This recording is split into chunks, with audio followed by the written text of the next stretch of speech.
Hello guys welcome back my video. അപ്പോൾ നമ്മൾ കുറേ നാളായല്ലേ കണ്ടിട്ട് ജോലി തിരക്കൊക്കെ ആയിരുന്നു കേട്ടോ. അപ്പോൾ അതിൻ്റെ ഇടയിൽ ഫ്രീ കിട്ടിയ ദിവസം നമ്മൾ ചൂണ്ടയിടാൻ പോയിട്ടുണ്ട് കേട്ടോ. നമുക്കിവിടെ കിട്ടുന്ന ഈ മീനിൻ്റെ പേര് തൂളി എന്നാട്ടോ. ഇപ്പോൾ നിങ്ങളുടെ നാട്ടിൽ എന്ത് പേരാണെന്ന് പറയുന്നതെന്ന് വെച്ചാൽ ഒന്ന് കമൻറ്റ് ചെയ്യാം കേട്ടോ. അപ്പോൾ ഇത് നമ്മൾ ഒരാൾക്ക് വേണ്ടി പിടിച്ചതാണ് കേട്ടോ. അത് വേറെ ആരൊക്കെയുള്ള നമ്മുടെ ഒമേഗയ്ക്ക് വേണ്ടിയാണ്. അവൾക്ക് ഈ മീൻ ഭയങ്കര ഇഷ്ടമാണ് കേട്ടോ. അപ്പോൾ കുറച്ച് നാൾ നമ്മുടെ കയ്യിൽ ഒമേഗ ഉണ്ടാവില്ല കേട്ടോ. അവൾ ചെറുതായിട്ടൊന്ന് മാറ്റിങ്ങിന് പോവുക കേട്ടോ. ഹാഡ് ഹീറ്റായിട്ടുണ്ടായിരുന്നു. അപ്പോൾ നമ്മൾ മാറ്റിങ്ങിന് വേണ്ടി വിട്ടിട്ടുണ്ട്. അപ്പോൾ അവളൊക്കെ അവിടെ നിൽക്കിയിട്ട് തിരിച്ച് വരുന്ന വഴിക്ക് ഞാനൊരു 2 മീനിനെ മേടിച്ചിട്ടുണ്ടായിരുന്നു. അപ്പോൾ ഗിവ് അവേ. അപ്പോൾ നിങ്ങൾക്ക് ഞാൻ ഗിവ് അവേ തരാൻ പോവാണ് കേട്ടോ. ഒരാൾക്ക് മാത്രമേ ഉള്ളൂ ഗിവ് അവേ. ഇതെന്തിൻ്റെ പേരിലാണെന്ന് വെച്ചാൽ എനിക്കറിയില്ല ഗൈസ്. എന്തായിരുന്നാലും നമ്മൾ യൂട്യൂബ് ചാനൽ തുടങ്ങിയിട്ട് ഇപ്പോൾ കുറച്ച് വർഷങ്ങളാകുന്നുണ്ട്. വീഡിയോസ് ഒന്നും ഞാൻ ഇട്ടില്ല എന്നേ ഉള്ളൂ. അപ്പോൾ കഴിഞ്ഞ നമ്മുടെ ജനുവരി 5-നായിരുന്നു കേട്ടോ വർഷങ്ങളായത്. അപ്പോൾ കണക്കൊക്കെ പറയുകയാണെങ്കിൽ ഒരുപാടുണ്ട്. അപ്പോൾ ഞാൻ വീഡിയോസ് ഒന്നും ഇടാത്തതുകൊണ്ടാണ്. അപ്പോൾ നിങ്ങൾക്ക് ഞാൻ ഈ ഗിവ് അവേ തരുന്നത് ഏതിനാന്ന് ചോദിച്ചാൽ നമ്മുടെ ഒരു നട്ടറിനെ മേടിച്ചിട്ടുണ്ട്. ഒരു നട്ടറിനാട്ടോ നമ്മൾ ഗിവ് അവേ തരുന്നത്.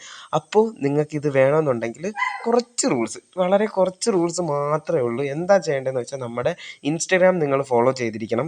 യൂട്യൂബ് സബ് ചെയ്തതിൻ്റെ ഒരു സ്ക്രീൻഷോട്ട് എനിക്ക് ഇൻസ്റ്റയിൽ അയച്ചു തരണം. ഇൻസ്റ്റാഗ്രാമിൻ്റെ ലിങ്ക് ഞാൻ ഈ വീഡിയോയിൽ എവിടെയെങ്കിലും കൊടുത്തിട്ടുണ്ടായിരിക്കും കേട്ടോ. അപ്പോൾ ഇതേപോലെ തന്നെ ഇൻസ്റ്റയിലിടുന്ന വീഡിയോയിൽ ഞാൻ യൂട്യൂബിൻ്റെ ലിങ്ക് കൊടുത്തിട്ടുണ്ടായിരിക്കും. അപ്പോൾ യൂട്യൂബിൽ കാണുന്നവർ ഇൻസ്റ്റാഗ്രാം ഫോളോ ചെയ്തിരിക്കണം. ഇൻസ്റ്റാഗ്രാമിൽ കാണുന്നവർ നമ്മളെ യൂട്യൂബും ഫോളോ ചെയ്തിരിക്കണം കേട്ടോ. അപ്പോൾ എന്തായാലും യൂട്യൂബും സബ് ചെയ്തിരിക്കണം. അപ്പോൾ എന്തായാലും ഇത് നിങ്ങൾക്ക് തരുന്നതായിരിക്കും. അപ്പോൾ നിങ്ങൾ കമൻറ്റ് ഇടുക. എന്താണെന്ന് വെച്ചാൽ നിങ്ങൾ കമൻറ്റ് ഇടുക. കമൻറ്റ് ഇട്ടിട്ട് അതിൽ നിന്ന് ഞാൻ ഒരാളെ സെലക്ട് ചെയ്തിട്ട് നിങ്ങൾക്ക് ഒരു നെട്ടറിനെ ഞാൻ തരുന്നതായിരിക്കും. അപ്പോൾ ബൈ.